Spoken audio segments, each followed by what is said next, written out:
अस्सलाम वालेकुम। आज की इस वीडियो में हम लोग सी शार्प के बेसिक सिंटैक्स के ऊपर काम करेंगे कि सी शार्प का बेसिक सिंटैक्स किस तरह से लिखा जाता है और अपना पहला प्रोजेक्ट हम लोग रन करके देखेंगे। तो उसके लिए सबसे पहले मैं यहाँ पे विजुअल स्टूडियो को ओपन कर लूंगा। आपको ध्यान रखना है कि विजुअल स्टूडियो आपने ओपन रखना है, विजुअल स्टूडियो कोड नहीं ओपन कर लेना। मैं यहाँ पे विजुअल स्टूडियो को ओपन कर लेता हूँ और यहाँ से मैं क्रिएट अ न्यू प्रोजेक्ट के ऊपर क्लिक कर देता हूँ। उसके बाद मैं यहाँ पे कंसोल ऐप पे सेलेक्ट करने के बाद नेक्स्ट के ऊपर क्लिक करूंगा और यहाँ पे मैं अपने प्रोजेक्ट को नाम दे दूंगा फर्स्ट। प्रोजेक्ट के नाम से यहाँ से आप लोकेशन सेलेक्ट कर सकते हैं कि आपने अपने पीसी में ये प्रोजेक्ट किस लोकेशन के ऊपर सेव रखना है। तो मैं यहाँ पे डेस्कटॉप भी सिलेक्ट कर रहा हूँ। उसके बाद यहाँ पे मैं इसे नेक्स्ट कर देता हूँ, फिर मैं इसे क्रिएट के ऊपर क्लिक कर देता हूँ। तो अगर आप लोग यहाँ पे सी शार्प 9 या 9 से लेटेस्ट वर्जन यूटिलाइज कर रहे हैं और डॉट नेट 5 प्लस यूटिलाइज कर रहे हैं तो आपको अपना पहला प्रोजेक्ट कुछ इस तरह से देखने को मिलेगा, जिसमें कंसोल डॉट राइट लाइन लिखा हुआ होगा और पैरेंथेसिस के अंदर हेलो वर्ल्ड लिखा हुआ होगा। लेकिन अगर आप अभी भी ओल्डर वर्जन यूज कर रहे हैं लाइक सी शार्प 9 से पुराने वर्जन यूटिलाइज कर रहे हैं तो आपको वो ओल्ड वर्जन के साथ आपका मेन मेथड और जो प्रोग्राम क्लास क्रिएट होती थी वो हुई मिलेगी। अगर आप अपने यहाँ पे कोड को थोड़ा सा जूम आउट या जूम इन करना चाहते हैं तो आपने कंट्रोल को होल्ड करके आपने अपने माउस के साथ जूम इन और जूम आउट आप अपने हिसाब से एडजस्ट कर लेते हैं। मैं यहाँ पे थोड़ा सा जूम इन कर लूंगा ताकि आपको यहाँ पे हर चीज क्लियरली नजर आ सके। तो अपने कोड को रन करने के लिए आपको यहाँ पे रन का बटन मिल जाता है या आप कंट्रोल और F5 को एक साथ क्लिक कर सकते हैं विंडोज के अंदर। तो आपका पहला प्रोजेक्ट जो है वो रन होना स्टार्ट हो जाएगा और आपको आपकी कंसोल के ऊपर हेलो वर्ल्ड लिखा हुआ मिल जाएगा। यहाँ से मैं इसे क्लोज कर देता हूँ।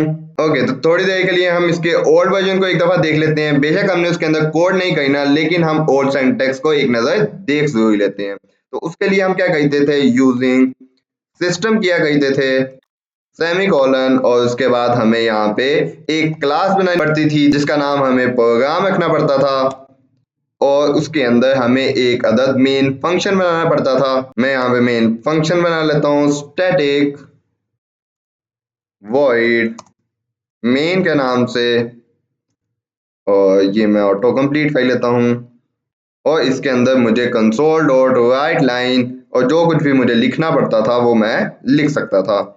यहाँ पे हेलो वर्ल्ड लिख के ब्रैकेट क्लोज और सेमीकोलन लगा के। हाँ, इसका जो मेन का एम था वो बड़ा होता था। अब हमें ये सब कुछ लेंथी लिखने की जरूरत नहीं पड़ती। अगर मैं इसको रन करूं तो मेरे पास हेलो वर्ल्ड सेम लिखा हुआ आएगा जो हमारा एक लाइन के अंदर आ रहा था।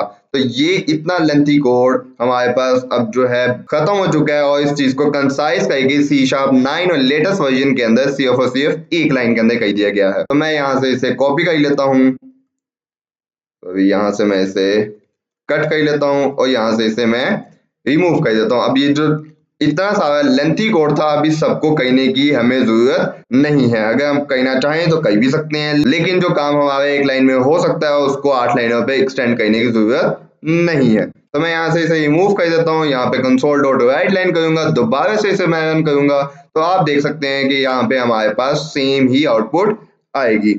तो यहाँ पे मेरे पास हेलो वर्ल्ड लिखा हुआ आ गया है। तो यहाँ पे हम लोग देख लेते हैं कि हमारे पास कंसोल लिखा हुआ है। कंसोल का मतलब ये है कि हम कोई भी चीज कंसोल से चाहे हम रीड कर रहे हो या राइट कर रहे हो तो हमें यहाँ पे कंसोल लिखना जरूरी होगा। उसके बाद डॉट कंसोल के अंदर हमारा एक फंक्शन है राइट लाइन के नाम से, और भी बहुत सारे फंक्शन है हम फ्यूचर में देखेंगे। रीड लाइन का वो सारा कुछ भी हम आने वाली वीडियोस में देखेंगे।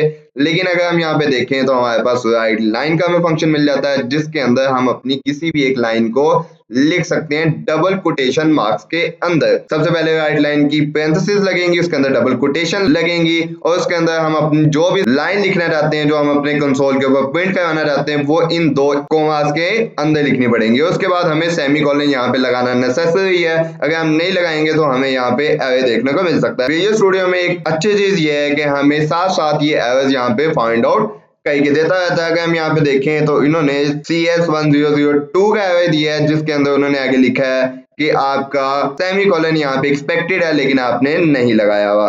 तो मैं यहाँ पे सेमीकोलन लगा देता हूँ तो मेरा ये एरर यहाँ से रिमूव हो जाएगा। नो इशू फाउंड का मतलब ये है कि आपका कोई भी इशू आपके कोड के अंदर नहीं आया, वो आपका कोड बिल्कुल परफेक्ट है, आप इसे रन कर सकते हैं। ओके, तो हमें इसी तरह से एक और फंक्शन देखने को मिल जाता है राइट लाइन की बजाय राइट का। अगर मैं उसे रन करूं तो आपको अभी आउटपुट तो सेम नजर आएगी, लेकिन अभी इसके और राइट लाइन के डिफरेंस के ऊपर हम बात कर लेते हैं। तो हमें दोनों केसेस में हेलो वर्ल्ड लिखा हुआ आ गया, लेकिन डिफरेंस कहाँ पे आएगा? डिफरेंस हमारे पास तब आएगा जब हमारे पास एक से ज्यादा लाइंस होंगी। लेट्स सपोज यहाँ पे मेरे पास हेलो लिखा हुआ है, मैं इसको कॉपी पेस्ट कर लेता हूँ, यहाँ पे मैं लिख देता हूँ स्पेस डाल के वर्ड, और अगर मैं इसे यहाँ से रन करूँ, ये मेरे दोनों राइट के फंक्शंस हैं, तो हेलो और वर्ड दोनों एक दूसरे के सामने आ गए। मतलब जिस वर्ड्स को जितनी जरूरत है वो उतनी स्पेस ऑक्युपाई करेगा, बाकी स्पेस वो कवर अप नहीं करेगा। यानी कि राइट फंक्शन जो है वो पूरी की पूरी लाइन नहीं लेगा, बल्कि जितनी स्पेस उसको रिक्वायर्ड है वो उतनी लेके बाकी स्पेस छोड़ देगा कि कोई भी चीज उसके आगे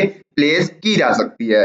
लेकिन यही काम अगर मैं राइट लाइन के साथ करने की कोशिश करूं, राइट लाइन कर देता हूँ, यहाँ पे भी मैं राइट लाइन कर देता हूँ, और अगर अब मैं इसे रन करने की कोशिश करूँ तो हेलो ऊपर लिखा हुआ आएगा और वर्ल्ड नेक्स्ट लाइन के ऊपर आ गया। अब राइट लाइन ने क्या किया, उसने ये सारी की सारी स्पेस ऑक्युपाई कर ली, मतलब जितनी स्पेस उसको रिक्वायर्ड है वो भी उसने ले ली, और बाकी की एम्प्टी स्पेस भी उसने ऑक्युपाई कर ली। लेकिन जो हमारा राइट फंक्शन है वो ऐसा नहीं करता। तो ये छोटा सा डिफरेंस है राइट लाइन और राइट के फंक्शन के अंदर। होपफुली आपका राइट लाइन और राइट फंक्शन के अंदर डिफरेंस क्लियर हो गया होगा, लेकिन अगर आपका कोई भी डाउट है तो आप कमेंट सेक्शन के अंदर पूछ सकते हैं। तो आज की इस वीडियो में हम लोगों ने अपना पहला प्रोजेक्ट क्रिएट करना सीखा है, उसके साथ साथ हम लोगों ने देखा है कि किस तरह से हमारा जो ओल्ड सिंटैक्स था 9 वर्जन से पहले का, उसमें जो मेन फंक्शन और प्रोग्राम क्लास हमें बनानी पड़ती थी वो 9 और 9 से लेटेस्ट वर्जन के अंदर हमें नहीं बनानी पड़ती।